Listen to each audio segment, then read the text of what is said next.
Salut salut, bienvenue pour un nouvel update graphique cette fois-ci et cette semaine pour vous. Moi je dis cette fois-ci parce que j'ai tourné le dernier update lecture juste avant. Donc dans cet update, comme d'habitude, j'ai 4 graphiques à vous montrer. En termes de graphiques, je suis un peu moins à la bourre par rapport à ma lecture du mois de février parce que comme je vous présente des sagas de graphiques et donc plusieurs graphiques pour une case de mes 4 cases en graphique, en update, je sais pas si vous suivez. Du coup, je vous ai présenté plus de graphiques que de livres dans les faits. Et les autres que je vous ai pas encore montrés, c'est parce que c'est des tomes 1 pour des sagas que je veux continuer. Et donc, je vous parlerai de ces graphiques-là quand j'aurai lu la suite. Vous voyez, donc je suis moins à la bourre en termes de graphiques, mais c'est encore quand même 4 graphiques que j'ai lus au mois de février. Et je vérifie, non, c'est pas les derniers dont je dois vous parler maintenant, là, tout de suite. Enfin, dans les updates suivants.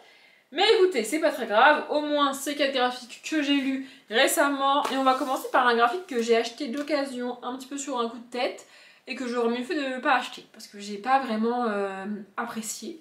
Donc c'est le Collège Noir, le tome 1, le livre de la lune, de Ulysse Malassagne. En fait, j'ai pas du tout accroché à l'univers. Ici on est dans un collège, un espèce de pensionnat pour jeunes enfants, et on est au moment des vacances. Il me semble que c'est les vacances de Noël, mais je voudrais pas dire de bêtises. En tout cas, c'est des vacances. Et donc, du coup, la plupart des enfants qui sont dans ce pensionnat rentrent chez eux pour les vacances. Sauf un petit groupe d'élèves, ils sont a priori 5 ou 6, un truc comme ça. Eux, ils rentrent pas chez eux pour les vacances. On sait pas trop pourquoi. Mais donc, ils restent au collège et dans cette espèce de grande bâtisse qui sert donc de pensionnat pour les vacances. Ils passent leurs vacances ensemble dans ce bâtiment-là, qui est leur école et leur pensionnat. Il y a une surveillante avec eux qui passe les vacances aussi, mais ça la gonfle un peu de devoir rester là pour les vacances, et en gros, elle leur dit, vous restez là, vous faites pas de bêtises, et vous m'embêtez pas. Voilà, et donc les enfants se débrouillent un petit peu tout seuls, et on les suit.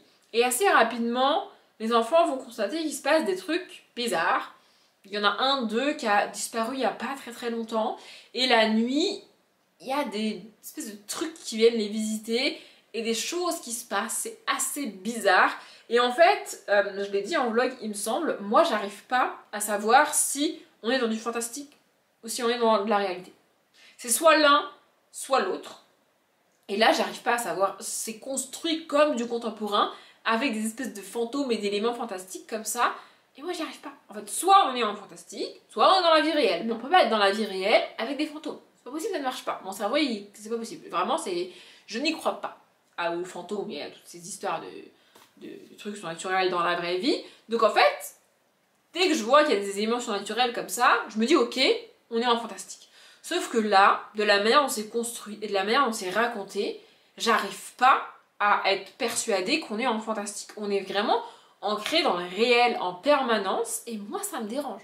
C'est une réaction totalement personnelle, hein, j'en ai conscience, mais vraiment ça me dérange. Et en plus de ça, j'ai pas réussi à m'attacher au personnage. Vraiment, les choses s'enchaînent quand même assez vite, et en plus on n'a pas vraiment de détails, c'est pas vraiment précis, tout est un petit peu supposé, et comme on est en graphique, il y a des choses qui sont juste montrées, tu vois, mais qui sont pas vraiment bien dessinées. Genre on a dessiné une ombre pour te les faire croire que, mais en même temps c'est pas dit explicitement. Et moi j'ai beaucoup de mal avec ça, encore une fois.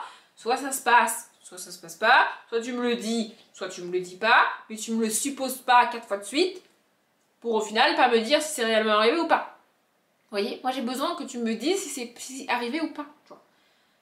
Toutes ces suppositions là, ça me saoule. Vraiment, ça me fatigue. Soit c'est arrivé, soit c'est pas arrivé. C'est quand même pas compliqué de me le dire ou de pas me le dire, tu vois. Mais de supposer les choses comme ça, c'est... Moi, c'est pas un truc que j'aime dans les romans ou dans les graphiques, vraiment. Et là, en plus, on est dans la tête des enfants. Donc du coup, les enfants ont tendance à se faire des scénarios un peu catastrophes et à partir dans des idées et dans des folies un peu très très très loin, tu vois. Et du coup, comme c'est eux qui enquêtent, mine de rien, t'as que ça, en fait. Tu peux pas toi-même enquêter, il n'y a pas d'adulte, avec son cerveau d'adulte, qui va essayer de comprendre ce qui se passe réellement, tu vois. Les enfants sont persuadés que c'est un fantôme, tu vois. Et donc en fait, c'est peut-être pas le cas, tu vois. Vraiment, je dis pas que c'est nul, pour le coup, c'est juste que moi, c'est pas quelque chose que j'apprécie. c'est pas quelque chose avec lequel je peux rester dans cet univers-là. Ma phrase n'est pas française du tout, mais voilà, c'est sûr, probablement une très bonne histoire, une histoire très cool pour les enfants, mais moi mon cerveau d'adulte est mon cerveau extrêmement cartésien, j'ai conscience que mon cerveau est extrêmement cartésien, je peux pas lire ça, vraiment ça ne me convient pas, ça ne va pas de raconter une histoire comme ça, pour moi c'est pas possible, voilà, du coup je lirai pas la suite. Ensuite, j'ai emprunté à la bibliothèque et j'ai lu Le fantôme d'Anya de Vera Brosgol. J'ai bien aimé ce bouquin, mais en même temps, c'était un peu trop long. Je trouve que ça aurait mérité d'être divisé en 2, voire en 3 tomes, parce que avoir ça en une fois, on est quand même sur un graphique qui fait 200 pages, plus de 200 pages même. Du coup, c'est un peu lourd à lire. Après, j'aime beaucoup l'intérieur, c'est le genre de graphique qui a pas de couleur. Il n'est pas vraiment en noir et blanc, il y a pas mal de tons un peu bleutés, un peu, on joue sur le bleu plus que sur le noir, mais ça reste quand même sans couleur. J'ai bien aimé, vraiment. En gros, on va suivre donc Anya, qui vit aux États-Unis et qui est d'origine, je voudrais pas dire de bêtises, mais il me semble qu'elle est russe. En tout cas, l'autrice est russe, donc il me semble qu'elle est d'origine russe, le personnage également. Et voilà, elle va à l'école, etc. Et un jour, en repartant de l'école, elle va tomber dans un trou, un espèce d'ancien puits assez profond, et elle va trouver un squelette au fond de ce puits. C'est le squelette d'une préado, je dirais. Donc Anya doit avoir 13-14 ans par là, et le fantôme du squelette également. Et en fait, le fantôme est là, mais le fantôme est bloqué dans ce puits depuis qu'elle est morte, en fait, que la personne est morte, parce qu'elle est liée à son squelette, et donc elle ne peut pas s'éloigner du squelette, donc elle est coincée dans le trou aussi, le fantôme. Et donc Anya va un peu paniquer quand elle va voir ça, etc. Elle va finir par crier, quelqu'un va l'entendre et on va la sortir de ce puits et elle va reprendre son quotidien à peu près normalement, parce que dans la précipitation, quand elle est partie du puits, elle a, sans faire exprès, emmené un petit os du squelette. Et donc le fantôme peut la suivre et peut suivre ce petit os. Et voilà, on va suivre cette relation un petit peu entre les deux, et au bout d'un moment, Anya va se poser des questions, comment elle est morte, pourquoi elle est morte, pourquoi on l'a jamais retrouvée, quand est-ce que c'est arrivé, etc., etc. Donc on suit à la fois en parallèle cette espèce de mini-enquête sur le squelette et sur ce qui est arrivé à cette jeune femme il y a 40 ou 50 ans, il me semble, et la vie quotidienne de Anya, donc qui va en cours avec les questions un petit peu de cet âge-là, donc à savoir les garçons, la tenue, les boutons, etc., etc. Et puis la famille de Anya. Ce que j'ai aimé en fait, c'est l'enquête principalement sur ce squelette, ce qui lui est arrivé, ce qui s'est passé, etc. Je trouvais ça vraiment hyper intéressant. Le seul truc, c'est que ça arrive quand même tardivement dans le bouquin. On a d'abord cette rencontre avec cette jeune fille, ce fantôme, ce squelette, etc., etc. Puis Anya reprend son quotidien avec ce fantôme-là, et c'est seulement bien plus tard qu'elle va se poser des questions sur la mort de cette jeune fille, quand est-ce que c'est arrivé, comment c'est arrivé, etc., etc. Et donc en fait, on a toute une première partie du bouquin sur le quotidien d'Anya, et sa vie de pré-ado qui va collège, un truc comme ça, tu vois. C'est pas ce qui m'intéressait le plus, mais bon, j'ai quand même continué, j'ai quand même avancé, et j'ai bien aimé ces questions. En fait, c'est un mix de questions d'adolescence, et comme le fantôme est mort il y a 40 ou 50 ans, on a aussi une espèce d'évolution de ces questionnements d'ado à l'époque où le fantôme était ado et à l'époque d'Anya. Du coup, voir cette évolution là, c'était quand même intéressant. L'histoire du fantôme en elle-même est hyper cool, je trouvais ça hyper chouette, vraiment. Mais en 2 ou 3 tomes, ça aurait, ou même en 4 ou 5 tomes pour un peu plus développer l'enquête, etc., ça aurait peut-être été mieux. Mais franchement, j'ai bien aimé, je trouvais ça hyper cool. Je l'ai pris un peu par hasard à la bibliothèque, honnêtement, parce qu'il me fallait un graphique gros, un gros graphique avec beaucoup de pages pour mes pages du mois de février. Voilà. Mais franchement, je suis contente de l'avoir lu, c'était vraiment bien. Je sais pas si l'autrice a fait d'autres choses. Il me semble que c'est... au début, elle l'a auto-édité et puis ensuite, ça a été publié par une maison d'édition. Donc voilà, je sais pas si elle a écrit d'autres choses, mais voilà, en plus dans le bouquin elle t'explique qu'elle a passé des années à dessiner et à écrire cette histoire, etc. C'est vraiment assez chouette. Donc voilà, faudrait que je me renseigne si elle a écrit autre chose, parce que, en tout cas pour une première BD, pour une première histoire, c'était pas si mal. Voilà. Ensuite j'ai lu Le Comte de Monte Cristo, volume 1, donc de Mallet et Lot pour la BD et de Alexandre Dumas pour l'histoire de base. Alors je connaissais pas vraiment l'histoire du Comte de Monte Cristo avant de lire la BD. Et honnêtement, après la lecture de cette BD, je ne peux pas vraiment vous résumer Le Comte de Monte Cristo. Parce que mon cerveau a décroché très souvent. Je lirai pas la suite, clairement. Et je sais pas si je lirai un jour le roman d'Alexandre Dumas. Mais tous ces complots politiques, toutes ces questions, tous ces mensonges, oh là là, vraiment je vous jure, ça m'a... En fait mon cerveau décrochait parce que ça m'intéressait pas quoi. Vraiment, ces hommes là qui mentent et qui font des machinations pour mettre des gens en prison et qui parlent politique alors qu'en fait ils y connaissent que dalle, qui font n'importe quoi sous prétexte que ces messieurs sont des hommes. Vraiment, oh là là là là, mon cerveau a lâché. Je vous jure, mon cerveau a lâché. Il m'a juste dit, ok, tu sais quoi, tu veux lire ça, bah tu lis ça, mais moi j'ai pas envie d'essayer de comprendre ce qui se passe, parce que ces gens-là, ils font n'importe quoi, et puis ce côté politique, ça me fatigue. Vraiment, mon cerveau était en mode, ça me fatigue, je veux pas en entendre parler, donc lis si tu veux, mais moi, je t'aiderai pas à comprendre, je pense. Donc en fait, j'ai pas beaucoup retenu ce qui s'est passé, et j'ai pas vraiment pris la peine d'essayer de comprendre ce qui se passait là-dedans, parce que toutes ces machinations... En gros, de ce que je me rappelle du début, en tout cas, on a un homme qui revient. Il a été sur l'île d'Elbe, il me semble, voir Napoléon. Et il revient avec un message de Napoléon.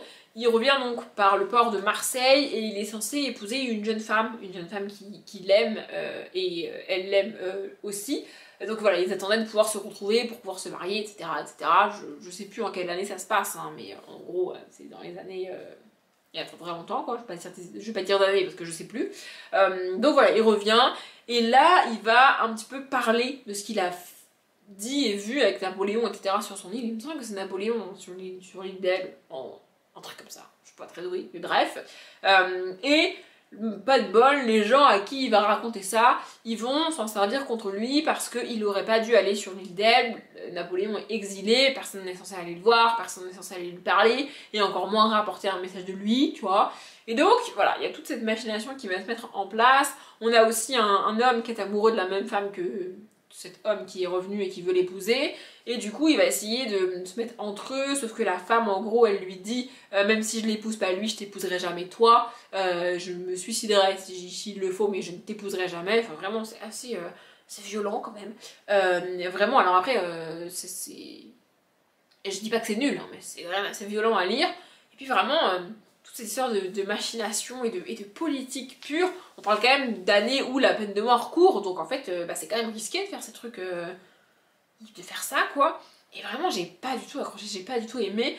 J'ose supposer que c'est encore pire dans le roman, de lire des paragraphes entiers de politique comme ça, et vraiment mon cerveau n'est pas prêt pour ça. Donc vraiment j'ai pas...